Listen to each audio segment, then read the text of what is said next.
Hello दोस्तों, मैं अतुल तिवारी और आपके सामने आज फिर एक बार हाजिर हूँ एक नया टॉपिक लेकर के, जो कि मैकेनिक्स का बहुत बेसिक टॉपिक है, आघूर्ण, जिसको हम लोग इंग्लिश में मोमेंट बोलते हैं। मैकेनिक्स हो या इंजीनियरिंग के जो भी बच्चे हैं वो फर्स्ट ईयर में उनको जरूर ये पढ़ाया जाता है, बहुत बेसिक चीजें हैं। तो उसके बारे में बताना चाहते हैं, मोमेंट यानी कि आघूर्ण क्या होता है।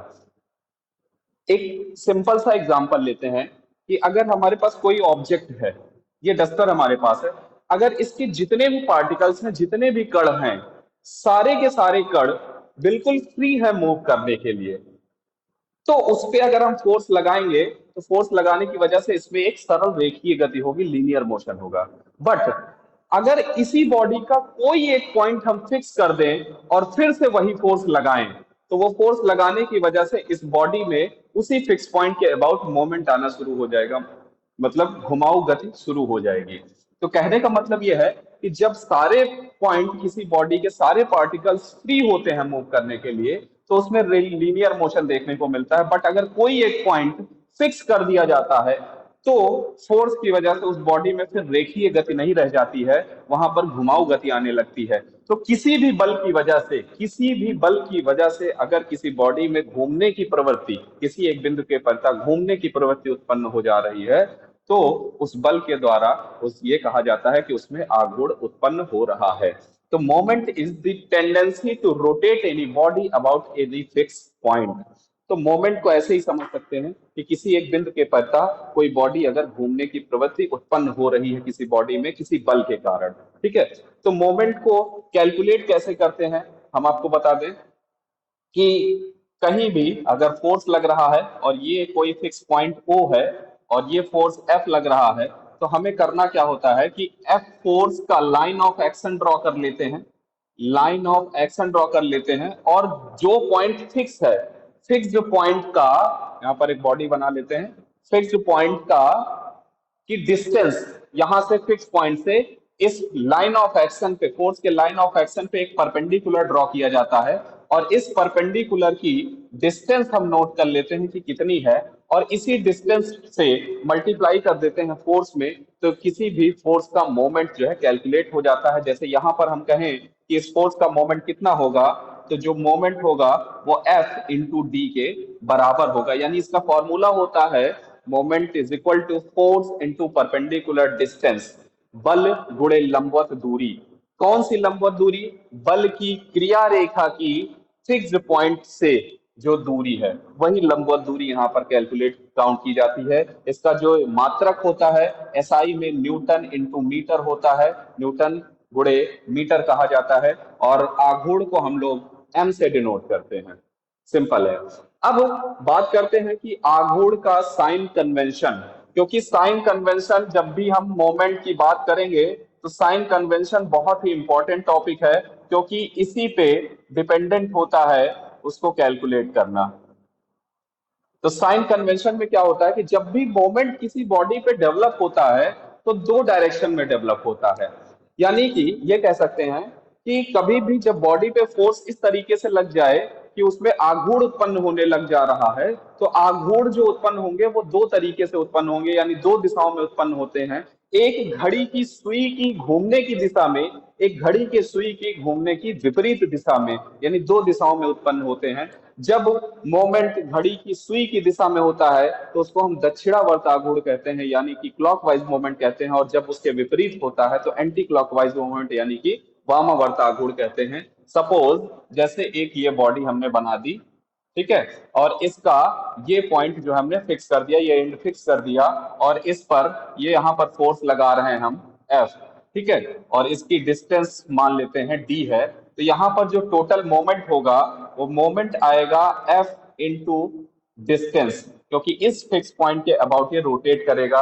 अब इस मोमेंट का अगर हम चेक करें कि डायरेक्शन क्या है, तो इस मोमेंट का डायरेक्शन फिक्स पॉइंट ये है, तो इस पॉइंट के अबाउट जो इसका डायरेक्शन होगा वो बनेगा क्लॉकवाइज। यहाँ पर देख सकते हैं किस तरीके से इसका मोमेंट, यानी कि इस पॉइंट के अबाउट ये जो बीम है, ये जो भी हमने बार बना रखा है, ये इस फिक्स पॉइंट के अबाउट जो है रोटेट करेगा, या फोर्स जो है इसको रोटेट कराने का प्रयास करेगा। तो यहाँ पर जो मोमेंट आएगा वो क्लॉकवाइज मोमेंट आ रहा है। और हम अपने हिसाब से जो हमारा साइन कन्वेंशन हम लेते हैं, साइन कन्वेंशन के हिसाब से जो क्लॉकवाइज मोमेंट होते हैं उनको हम निगेटिव में काउंट करते हैं, और जो एंटी क्लॉकवाइज मोमेंट होते हैं उनको पॉजिटिव साइन के साथ लिखा जाता है। ठीक है। अब बात करते हैं टाइप्स ऑफ मोमेंट की। मोमेंट कितने टाइप के होते हैं? तो किसी भी बॉडी में जो मोमेंट डेवलप होते हैं वो तीन तरीके के डेवलप हो सकते हैं। सबसे पहला होता है turning moment. Turning moment. Turning moment क्या होता है? टर्निंग मोमेंट का मतलब यह है जब भी किसी बॉडी का कोई एक पॉइंट फिक्स कर दिया जाए, जब भी किसी बॉडी का कोई एक पॉइंट फिक्स कर दिया जाए और उस फिक्स पॉइंट को फिक्स करने के बाद उस पर फोर्स इस तरीके से लगाया जाए कि वो बॉडी जो है वो किसी फिक्स पॉइंट के अबाउट टर्न करने लगे, घूमने लगे। तो इस प्रकार ये एफ की वजह से इस बॉडी में जो भी मोमेंट डेवलप हो रहा होगा वो कहलाएगा टर्निंग मोमेंट। दूसरा होता है बेंडिंग मोमेंट। दूसरा टाइप है इसका बेंडिंग मोमेंट, नमन आघूर्ण या बंकन आघूर्ण कहा जाता है। ये कैसे डेवलप होता है और कब होता है? जब भी किसी बॉडी का कोई एक एंड फिक्स कर दिया जाए और फिक्स करने के बाद उस पर फोर्स लगाया जाए और ये देखने को मिले कि इस फोर्स की वजह से वो बॉडी उस फिक्स पॉइंट के अबाउट घूम नहीं रही है बल्कि अपनी जगह से डिफ्लेक्ट हो जा रही है, यानी बेंड हो जा रही है। अगर ऐसा देखने को मिल रहा है इसका मतलब है कि इस फोर्स की वजह से इस बॉडी में जो डेवलप हो रहा है मोमेंट वो कहलाएगा बेंडिंग मोमेंट। ठीक है। और जो तीसरा होता है वो होता है ट्विस्टिंग मोमेंट। ट्विस्टिंग मोमेंट, इसको हिंदी में कहा जाता है मरोड़ आघूर्ण या ऐंठन आघूर्ण कहते हैं। ये कैसे होता है? सपोज आपके पास एक शाफ्ट है, शाफ्ट का एग्जांपल लेते हैं। सभी लोग भली भांति परिचित होंगे शाफ्ट से, क्योंकि शाफ्ट को देखते हैं कि शाफ्ट को घुमाया जाता है, उसकी जो है लॉन्गिट्यूडनल एक्सिस के अबाउट रोटेट कराया जाता है क्रॉस सेक्शन को। तो रोटेट कराने के लिए हम उसमें ट्विस्टिंग मोमेंट टी लगाते हैं। और ये ट्विस्टिंग मोमेंट टी होता क्या है?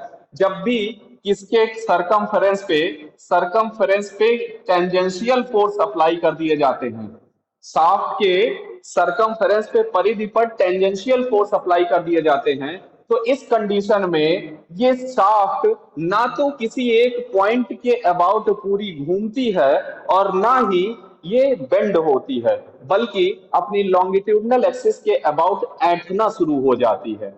ठीक है। तो इस वजह से इस कंडीशन में जो इस लगाए गए बल, ये जो टेंजेंशियल फोर्स लगा रहे हैं, इसकी वजह से जो मोमेंट इसमें डेवलप हो रहा है आघूर्ण, वो कहलाएगा ट्विस्टिंग मोमेंट, यानी कि मरोड़ आघूर्ण कहलाएगा।